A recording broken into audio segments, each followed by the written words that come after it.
Chemes, yo le voy a hablar acerca del pie cabo, su etiología, las formas de diagnosticarlos y las posibilidades terapéuticas. Como definición podemos decir que el pie cabo es aquel que presenta un aumento anormal en la altura de la bóveda plantar y se asocia frecuentemente a un ligero acortamiento de su longitud.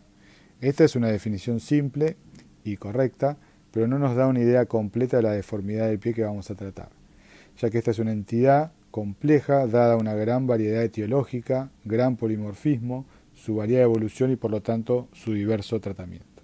No tiene predilección por los sexos y generalmente es bilateral, siendo distinta la evolución en cada pie. Como podemos ver en este cuadro, la gran diversidad etiológica del pie cabo. Podemos dividirla en 4 orígenes: neuromuscular, que es lo más frecuente, secundario a alteraciones osteoarticulares, por afectación de las partes blandas, o el pie cabo idiopático o esencial, que es el que nos vamos a ocupar. Dentro de las causas de origen neuromuscular, destacar a la enfermedad de Charcot-Marie-Tooth, saber también que hay enfermedades que tienen más que nada un predominio paralítico, como la poliomielitis, o algunas que tienen un predominio más espástico, como la ataxia de Friedreich. Lo importante de este origen es que las alteraciones son más que nada dinámicas por sobre la deformidad. Las causas de pie cabo secundarias a alteraciones osteoarticulares: tenemos al pie cabo congénito, que es una entidad muy rara. Por afectación mecánica externa aguda puede ser secundaria a un traumatismo que produzca una fractura luxación del pie, o los síndromes compartimentales. En este caso más que nada de la pierna más que del pie. Y por enfermedad osteoarticular, la artritis reumatoidea. En estas afecciones, la alteración estática predomina por sobre la dinámica.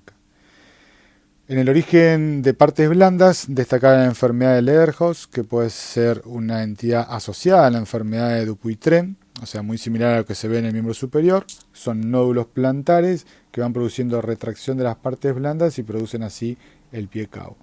Cicatrices plantares retráctiles por heridas o quemaduras, lesiones vasculares más que nada isquémicas, y el pie hipertónico de los deportistas, que se da por una hipertrofia de los músculos plantares, que se da más que nada en basquetbolistas y en bailarinas. Y el pie idiopático o esencial, que se cree que son procesos neuropáticos frustrados y producen formas leves o asintomáticas. Con respecto a la clasificación, lo vamos a hacer más que nada por su aspecto morfológico.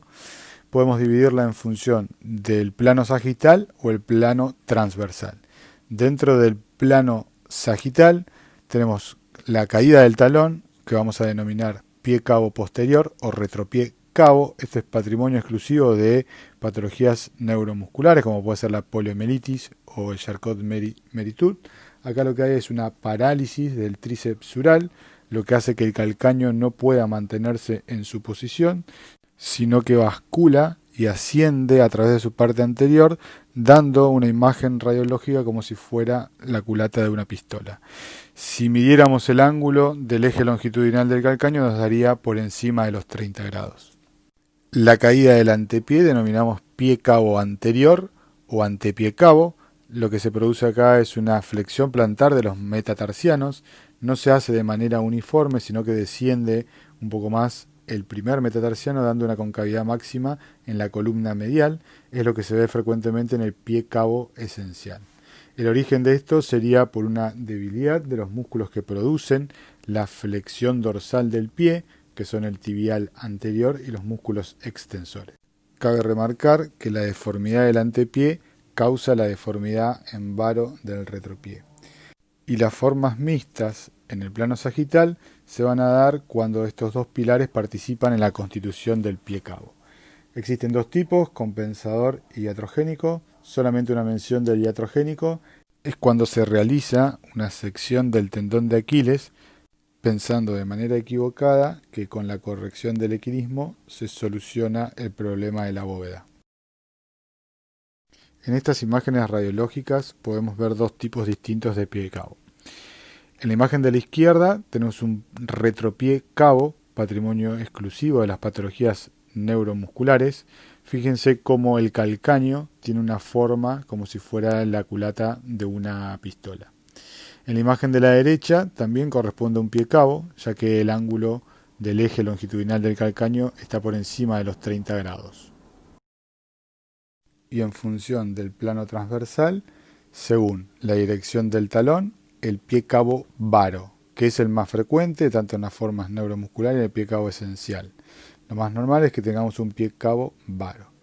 El pie cabo valgo se considera una variable de un pie plano y luego podemos tener un pie cabo con talón recto, que sería la forma de inicio. Y en la porción media del tarso podemos clasificar al pie cabo en 2 grados según la amplitud de la impresión plantar de la cara medial. En el grado 1 está disminuido con respecto a la normal y en el grado 2 directamente desaparece la impresión plantar media. Ante un paciente que consulta por pie cabo, debemos hacer una anamnesis exhaustiva en cuanto a enfermedad actual y antecedentes familiares en busca de patología neuromuscular, saber que la patología se puede presentar en uno o en ambos pies y cuando la presentación es bilateral, presentan distintos periodos evolutivos.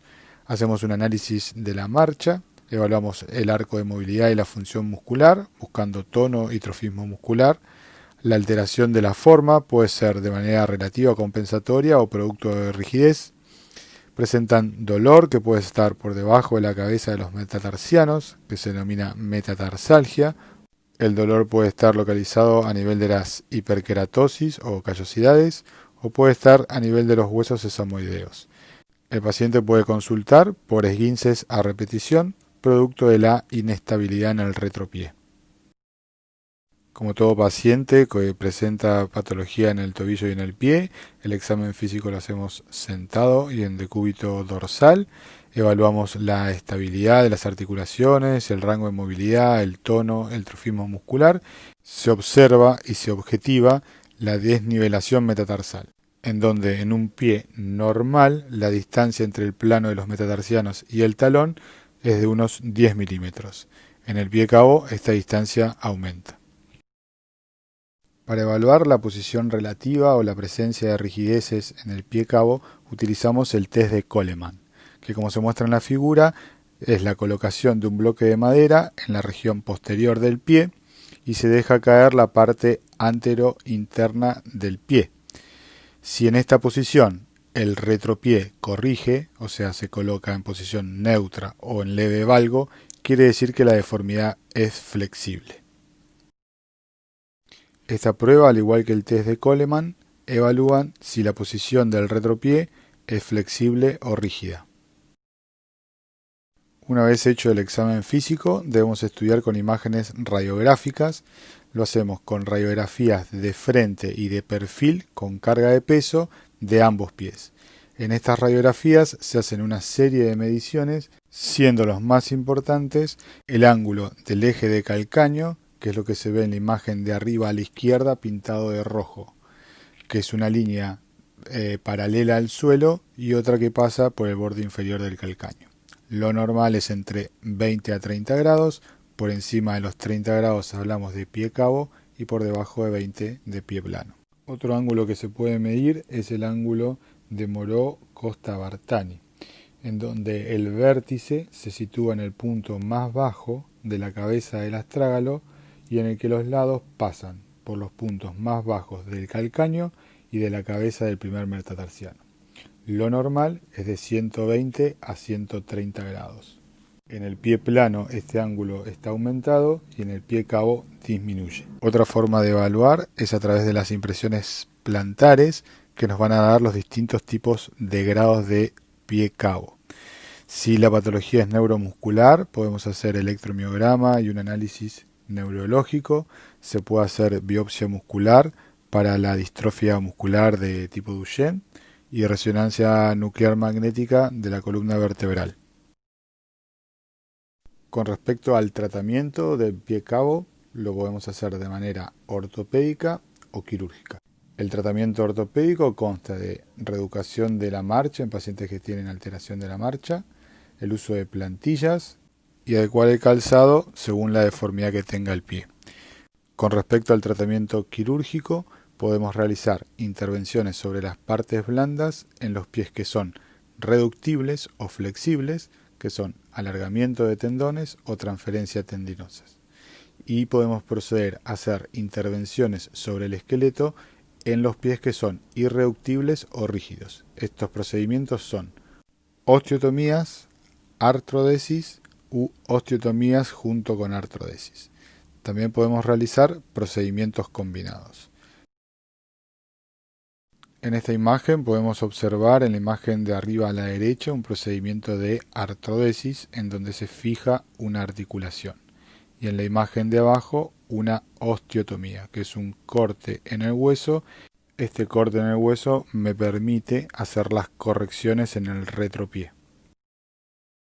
Como conclusión podemos decir que la mayor parte de los pies cabos son de origen neurológico. Por lo tanto, ante un niño con un pie cabo debemos tener un informe neurológico. La forma de presentación habitual es bilateral y es alrededor de los 12 años. El síntoma inicial puede ser simplemente alguna alteración funcional, ya que precede a la morfológica. La anatomía patológica es muy variable, pero debemos diferenciar el pie cabo anterior del posterior y del mixto. Nunca debemos operar pie cabos con una ligera alteración morfológica y sin trastorno funcional. Recordar que el pie cabo más frecuente es el pie cabo varo.